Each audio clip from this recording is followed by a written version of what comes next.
নমস্কার বন্ধুরা, আমি এখন বিখ্যাত লেখক, ছোট গল্পকার বনফুলের লেখা এক ফোঁটা গল্প নামের গল্পটি পড়ে শোনাব। রামগঞ্জের জমিদার শ্যামবাবু যে খেয়ালি লোক তা জানতাম, কিন্তু তার খেয়াল যে এত দূর খাপছাড়া হতে পারে তা ভাবিনি।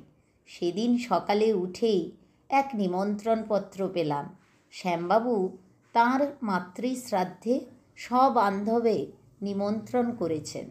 চিঠি পেয়ে আমার মনে কেমন যেন একটু খটকা লাগলো।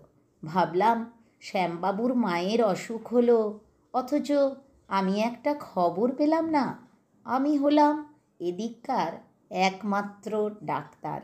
যাই হোক, নিমন্ত্রণ যখন করেছেন তখন যেতেই হবে। গেলাম। গিয়ে দেখি শ্যামবাবু গলায় কাচা নিয়ে সবাইকে অভ্যর্থনা করছেন। তার মুখে একটা গভীর শোকের ছায়া। আমাকে দেখেই বললেন, আসুন ডাক্তারবাবু, আসতে আজ্ঞা হোক। দু চার কথার পর জিজ্ঞাসা করলাম, আপনার মায়ের হয়েছিল কি?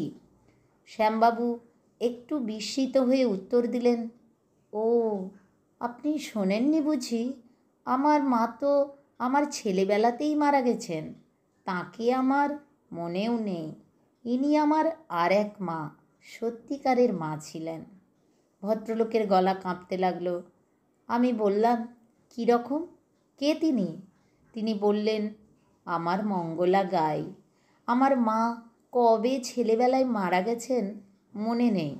সেই থেকে ওই গাইটিই তো দুধ খাইয়ে আমাকে এত বড় করেছে। ওরই দুধে আমার দেহ মন পুষ্ট। আমার সেই মা আমায় এত দিন পরে ছেড়ে গেলেন ডাক্তারবাবু। এই বলে তিনি হু হু করে কেঁদেও ফেললেন। আমার বিস্ময়ের আর সীমা রইল না। নমস্কার বন্ধুরা, গল্পটি কেমন লাগলো অবশ্যই কমেন্টে জানাবেন এবং আমার চ্যানেলটি সাবস্ক্রাইব করুন। Please please please.